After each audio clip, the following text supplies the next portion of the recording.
আমি এবং আমার নেতা নবুল্লাহ নবী, উনি যাত্রাবাড়ি থানার সভাপতি, উনি প্রত্যেক দিন প্রত্যেকটা এলাকায় ঘুরে ঘুরে উনি নিয়ন্ত্রণ করতেছে, যাতে আমাদেরকে দিয়ে, বিএনপির লোকদেরকে দিয়ে, আমাদের প্রিয় নেতা দেশনায়ক তারেক রহমানের নির্দেশ মোতাবেক নবুল্লাহ নবী, আমরা নবীর সাথে আমরা যারা আছি সবাই আমরা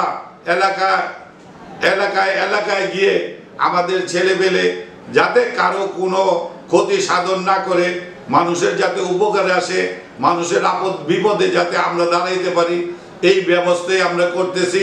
এবং বাংলাদেশ জাতীয়তাবাদী দল বিএনপি দেশের মানুষের দল করে, এই দেশের দল করে দেশনেত্রী বেগম খালেদা জিয়া দেখতেছেন আপনারা যে মৃত্যুর সাথে পাঞ্জা লড়তেছে, অনেক লোক পালায় গেছে, কিন্তু আমাদের প্রিয় নেত্রী বাংলাদেশ সেরা যায় নাই কোথাও। আমাদের প্রিয় নেত্রী বলছে যে আমার বাংলাদেশে আমার দেশ, আমি যদি মারা যাই এই বাংলাদেশেই মারা যাব, যদি আমি বাঁচি এই বাংলাদেশের জনগণকে নিয়ে আমি বাঁচব।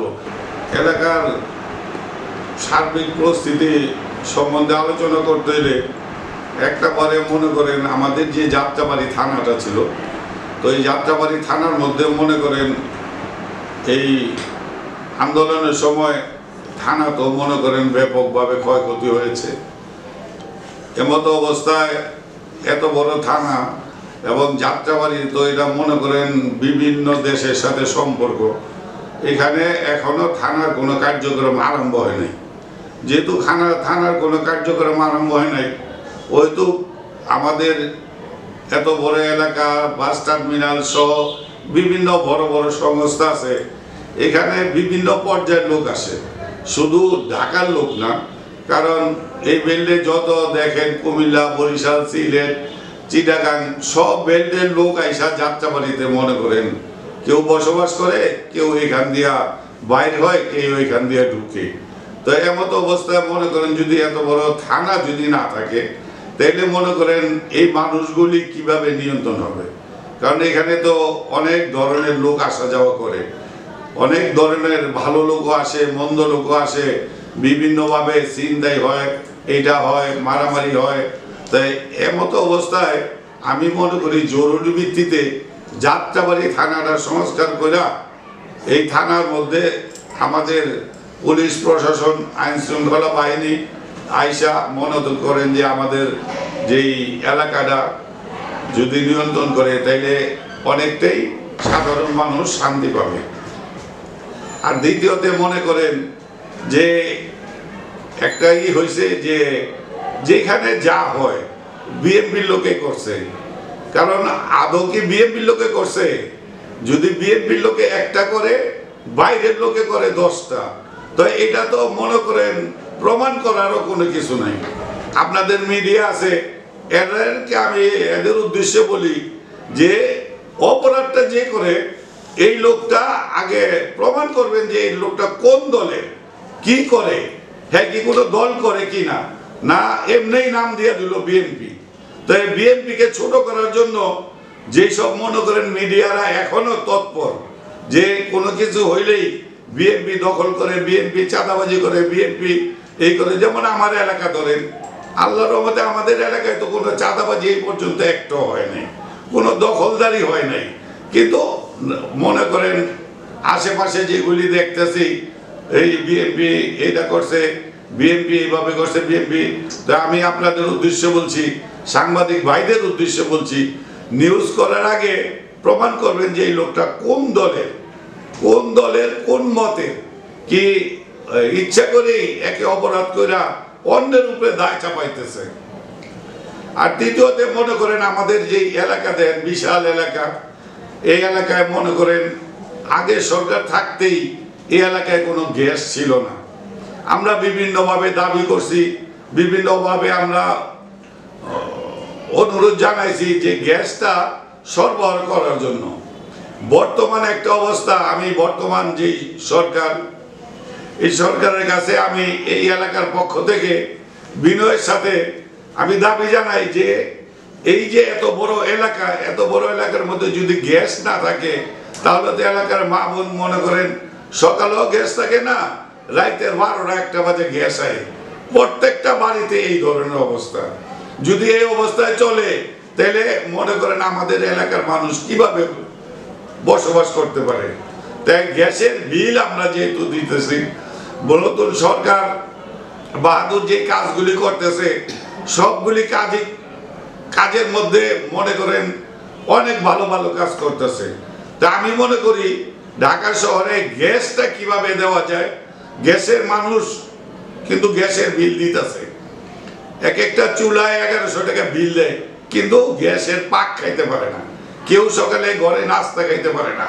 তো সরকার বাহাদুর যদি এই গ্যাসের দিকে একটু নজর দেয় তাইলে আমি মনে করি এলাকাবাসী বলেন ঢাকাবাসী বলেন সবার উপকারে আসবে।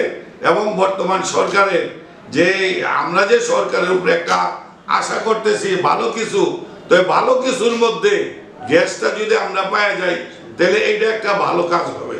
তো সেই জন্য বর্তমান সরকার বাহাদুরকে আমি বলবো যে আমাদের ঢাকা শহরে গ্যাসটা যাতে জরুরি ভিত্তিতে সরবরাহ করা হয় এবং আমাদের মা বোনরা যাতে নিজেদের পাক করে খেতে পারে, এটা আমি আহ্বান করি। পাশাপাশি আহ্বান করি যেমন ঢাকা সিটি কর্পোরেশনের যতগুলি কাউন্সিলর আছিল, এই কাউন্সিলর ভাইরা মনে করেন অনেকে বাড়িতে নাই, অনেকে বাড়িতে আছে। তাই ঢাকা শহরের এই দীর্ঘ বৃষ্টিতে অনেক রাস্তাঘাট মনে করেন একটু বেহাল অবস্থা হয়ে গেছে, চলাচলের উপযোগী হয়ে গেছে। তাই এই রাস্তাঘাটগুলি মনে করেন কিভাবে সংস্কার করা যায়। আমাদের সিটি কর্পোরেশনের বর্তমানে প্রশাসক আসছেন, আমি প্রশাসকের উদ্দেশ্য বলছি যে জরুরি ভিত্তিতে ঢাকা শহরে মানুষ যেভাবে সুন্দরভাবে চলতে পারে, এই জন্য যারা যারা কাউন্সিলর যেখানে আছে নতুবা প্রশাসক দিয়ে হোক যেভাবেই হোক ঢাকাবাসী যাতে চলাচলের একটু সুন্দর ব্যবস্থা করে। পাশাপাশি যে বিদ্যুৎগুলি আছে বিদ্যুতের লাইন মনে করেন যদি রেগুলার বিদ্যুৎ না চলে তাহলে দেখা যায় একটা এলাকার মধ্যে যদি একটা রোডের মধ্যে বিদ্যুৎ না থাকে এই অন্ধকারের মধ্যে বিশেষ করে ছিনতাইটা একটু বেশি বাইরে যায়। তো এই জন্য বিদ্যুৎগুলি যাতে সচল থাকে এই ব্যবস্থা নেওয়ার জন্য আমি অনুরোধ করছি। পাশাপাশি এখন প্রতিটা ঘরে ঘরে একটু জ্বর আসতেছে, চিকুনগুনিয়া আসতেছে, মশার উপদ্রব বাড়তেছে। এই জন্য মশা যাতে আমরা নিয়ন্ত্রণে রাখতে পারি, মানুষ যাতে চিকুনগুনিয়া থেকে মুক্তি পায়। কারণ একটা মানুষের যদি একটা রোগ হয় তাহলে এটা নিয়ে মনে করেন মেডিকেল বিভিন্ন জায়গায় দৌড়াদৌড়ি করে, অনেক পরিবার আসে অস্বচ্ছ পরিবার, এদেরকে হাজার হাজার টাকা দিয়ে এরা মেডিকেলে নেওয়া বা মেডিকেলে আসা যাওয়া এদের পক্ষে সম্ভব হয় না। সেজন্য আমরা যদি মশা নিয়ন্ত্রণে রাখতে পারি ঢাকা শহরে তাহলে ঢাকার অনেক অংশেই রোগ তাপ কমে যাবে আমি মনে করি। সেজন্য আমি দেশবাসীর উদ্দেশ্যে বলছি এ দেশ আমার, এই বাংলাদেশ নতুন স্বাধীন বাংলাদেশ। যেহেতু স্বাধীন বাংলাদেশে আমরা স্বাধীনভাবে এখন বসবাস করতেছি, আমাদেরকে দিয়ে যাতে কারো কোনো ক্ষতি না হয় এবং আমরা যাতে কেউ কারো কোনো ক্ষতি সাধন না করি, এটাই আমাদের আহ্বান থাকবে।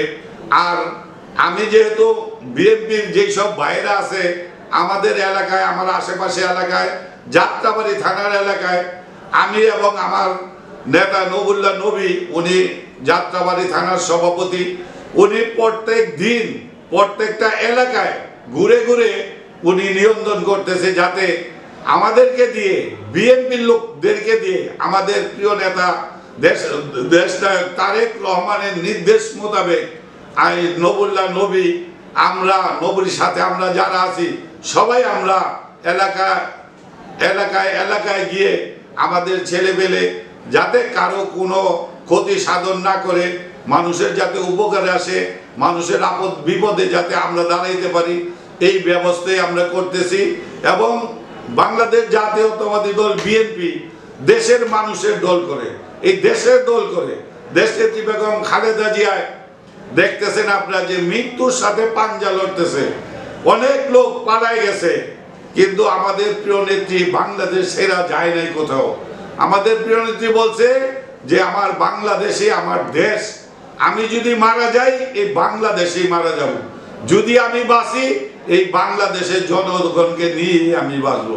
ওই হিসাবে এক কথায় আমি বলি, বাংলাদেশ জাতীয়তাবাদী দলের যারা একনিষ্ঠ কর্মী আছে, আল্লাহর রহমতে তাদেরকে দিয়ে কারো কোনো ক্ষতি সাধনের প্রশ্নই আসে না, আর আমরা করতে চাই না।